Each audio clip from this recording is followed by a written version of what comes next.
Thank you very much. The Nobel Prize this year was won for a series of mathematical models that captured, as you say, an idea of Joseph Schumpeter, who was an economist, academic at Harvard in the middle of the 20th century. He said, by the way, famously in his life, that Schumpeter said, I want to achieve three things in life. I want to be the greatest economist in the world. I want to be the greatest horseman. He was, of course, Viennese. And I want to be the greatest lover in Vienna.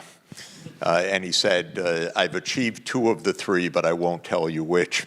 But he did achieve greatness as an economist in a book called Capitalism, Socialism, and Democracy, written in 1942 in the middle of World War II. And he depicted capitalism as creative destruction, meaning that it was based fundamentally on technological advance, but that advance also destroyed the previous incumbents of a particular sector.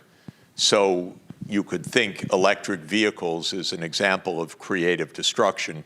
Xiaomi and BYD, maybe Tesla, will survive, but whether Ford Motor Company survives is another matter. But the old industry of internal combustion engine won't survive.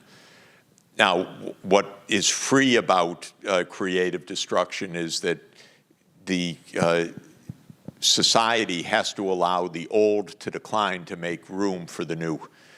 Whereas if the political order protects the old rather than making room for the new, you don't get the technological advance. And this, in essence, is what the Trump administration is trying to do right now to protect the U.S. market in automobiles. He has no interest in electric vehicles. So inside the U.S., he has slashed any incentives for electric vehicles. And externally, he's putting on high tariffs to keep low-cost, high-quality Chinese electric vehicles outside of the U.S. market. In other words, he's preventing creative destruction. And what will happen? What will happen is, if this continues, the U.S. auto industry will disappear, and China will dominate the world in vehicles.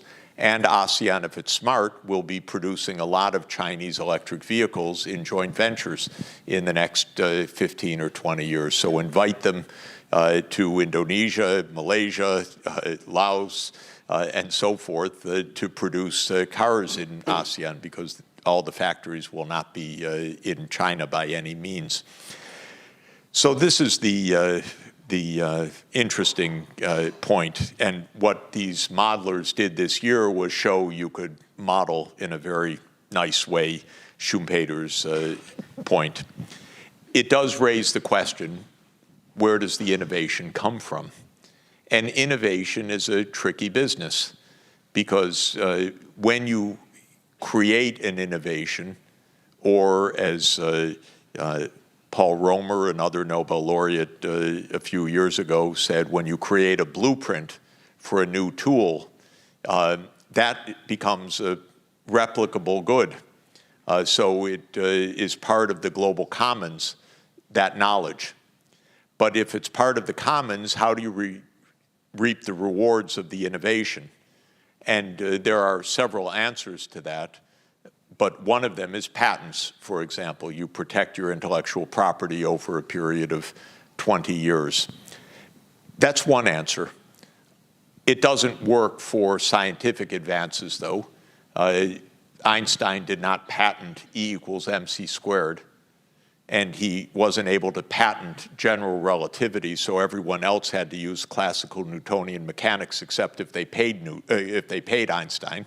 Everybody got to use Einstein's discovery for free, thank you, because we could not afford to patent basic knowledge. You're only allowed to patent utility of new tools, and though that principle is very often violated in actual patent practice. But there's another way to generate public goods, therefore, and that is government support for the scientific advances or for the early stage development. So there has never been purely a market-based mechanism for innovation, though the search for profits can lead to innovation, and then you hide the innovation as a corporate secret, as a trade secret, or you just stay ahead of your competitors by innovating faster, even as the information flows out and you're better at it, or you have a patent, or the government finances the innovation that otherwise the market would not finance. And in actual practical history, we have mixed systems for high innovation. Since the end of the 19th century, innovation has come from government support.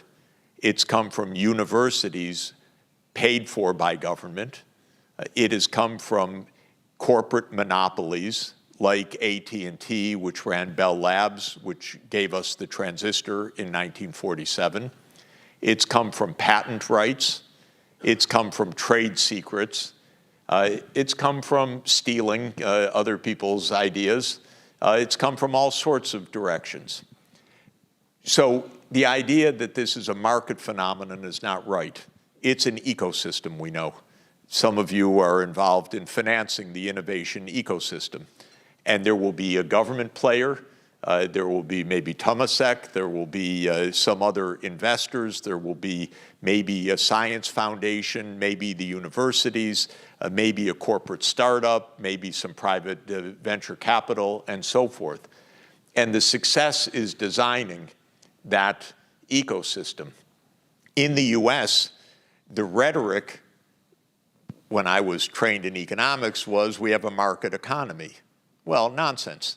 Nobody has only a market economy. And we were told we don't have industrial policy. Well, nonsense. We have pervasive industrial policies of all sorts, especially in innovation. In 1945, Franklin Roosevelt's science advisor, spurred by Roosevelt, who I repeat was our greatest president. Most of our presidents are mediocrities. A few are really ignoramuses, and a few are really great people, and Roosevelt was in the great category. But Roosevelt asked in 1944, how do we make all this boom of technology during the war available for the civilian economy? And his science advisor, Vannevar Bush, wrote a book called Science, the Endless Frontier in 1945, which said we have to commercialize this, make it open, distribute radar and other things that came from the wartime efforts. Semiconductors was a wartime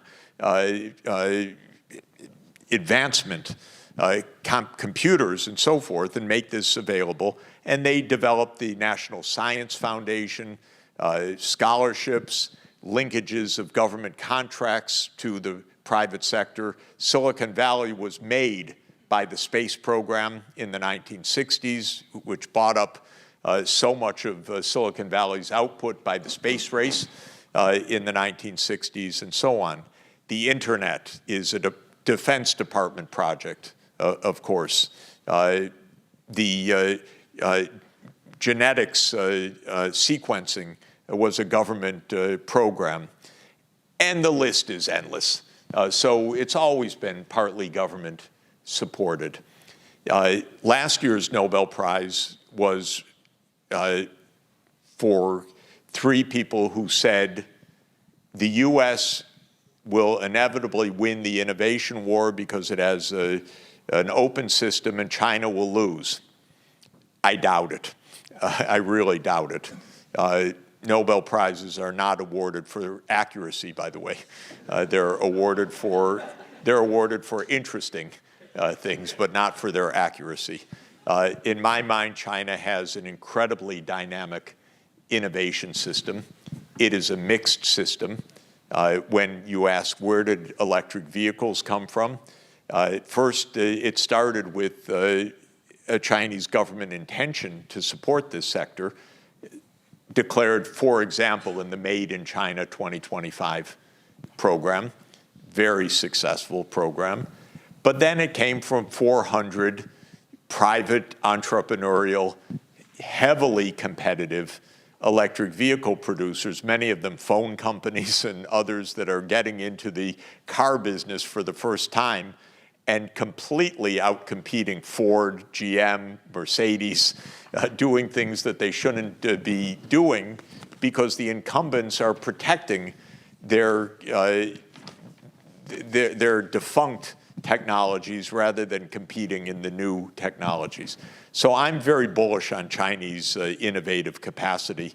It's the #1 region of the world, the #1 cluster geographically, as measured this year in the report of the World Intellectual Property Organization, is Shenzhen, Guangdong, and Guangzhou and Hong Kong. So that innovation cluster is ranked #1. Silicon Valley is 4th on the list right now. And I think that that's actually correct.